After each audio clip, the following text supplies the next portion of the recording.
स्वागत है आपका आदर्श क्रांति परिवार में। आज हम बात करेंगे भारत के चौथे प्रधानमंत्री श्री मोरारजी देसाई के बारे में।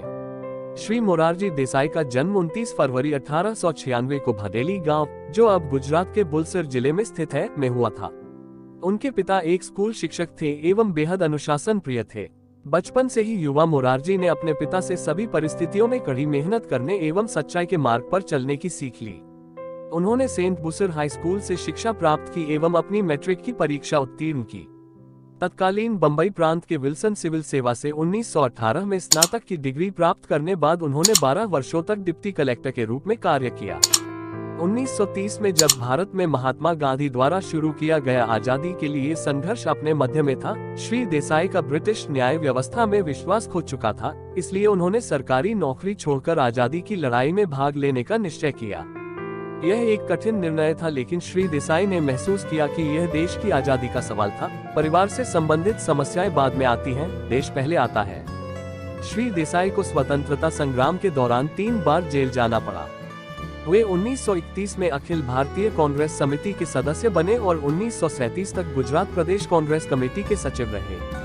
जब पहली कांग्रेस सरकार ने 1937 में कार्यभार संभाला, श्री देसाई राजस्व, कृषि, वन एवं सहकारिता मंत्रालय के मंत्री बने। महात्मा गांधी द्वारा शुरू किए गए व्यक्तिगत सत्याग्रह में श्री देसाई को गिरफ्तार कर लिया गया था। अक्टूबर 1941 उन्हें छोड़ दिया गया एवं अगस्त 1942 में भारत छोड़ो आंदोलन के दौरान उन्हें फिर से गिरफ्तार कर लिया गया। इस बार उन्हें 1945 में छोड़ दिया गया।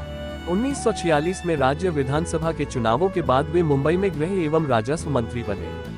अपने कार्यकाल के दौरान श्री देसाई ने हलवाहा के लिए भूमि प्रस्ताव के लिए सुरक्षा काश्तकारी अधिकार प्रदान करके भू राजस्व में कई दूरगामी सुधार किए। पुलिस प्रशासन के क्षेत्र में उन्होंने लोगों और पुलिस के बीच की दूरी कम की एवं पुलिस प्रशासन को लोगों की जरूरतों के प्रति अधिक जवाबदेह बनाया, ताकि वे लोगों के जीवन एवं संपत्ति को सुरक्षा प्रदान कर सके।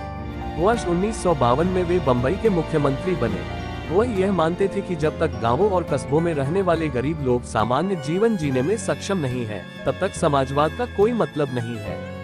श्री देसाई ने किसानों एवं किराएदारों की कठिनाइयों को सुधारने की दिशा में प्रगतिशील कानून बनाकर अपनी इस सोच को कार्यान्वित करने का ठोस कदम उठाया। इसमें श्री देसाई की सरकार देश के अन्य राज्यों से बहुत आगे थी। इसके अलावा उन्होंने अडिग होकर एवं पूर्ण ईमानदारी से कानून को लागू किया। बंबई में उनकी इस प्रशासन व्यवस्था की सभी ने जमकर तारीफ की। राज्यों को पुनर्गठित करने के बाद श्री देसाई 14 नवंबर 1956 को वाणिज्य एवं उद्योग मंत्री के रूप में केंद्रीय मंत्रिमंडल में शामिल हो गए। बाद में उन्होंने 22 मार्च 1958 से वित्त मंत्रालय का कार्यभार संभाला। श्री देसाई ने आर्थिक योजना एवं वित्तीय प्रशासन से संबंधित मामलों पर अपनी सोच को कार्यान्वित किया। रक्षा एवं विकास संबंधी जरूरतों को पूरा करने के लिए उन्होंने राजस्व को अधिक बढ़ाया, अपव्यय को कम किया एवं प्रशासन पर होने वाले सरकारी खर्च में मितव्ययिता को बढ़ावा दिया। उन्होंने वित्तीय अनुशासन को लागू कर वित्तीय घाटे को अत्यंत निम्न स्तर पर रखा। उन्होंने समाज के उच्च वर्गों द्वारा किए जाने वाले फिजूल खर्च को प्रतिबंधित कर उसे नियंत्रित करने का प्रयास किया। 1963 में उन्होंने कामराज योजना के अंतर्गत केंद्रीय मंत्रिमंडल से इस्तीफा दे दिया। पंडित नेहरू के बाद प्रधानमंत्री बने श्री लाल बहादुर शास्त्री ने प्रशासनिक प्रणाली के पुनर्गठन के लिए उन्हें प्रशासनिक सुधार आयोग का अध्यक्ष बनने के लिए मनाया। लोक जीवन से संबंधित अपने लंबे एवं अपार अनुभव का उपयोग करते हुए उन्होंने इस जिम्मेदारी को बखूबी निभाया। 1967 में श्री देसाई श्रीमती इंदिरा गांधी के मंत्रिमंडल में उप प्रधानमंत्री एवं वित्त मंत्रालय के प्रभारी मंत्री के रूप में शामिल हुए। जुलाई 1969 में श्रीमती गांधी ने उनसे वित्त मंत्रालय का प्रभार वापस ले लिया। श्री देसाई ने इस बात को माना कि प्रधानमंत्री के पास सहयोगियों के विभागों को बदलने का विशेषाधिकार है, लेकिन उनके आत्मसम्मान को इस बात से ठेस पहुंची कि श्रीमती गांधी ने इस बात पर उनसे परामर्श करने का सामान्य शिष्टाचार भी नहीं दिखाया।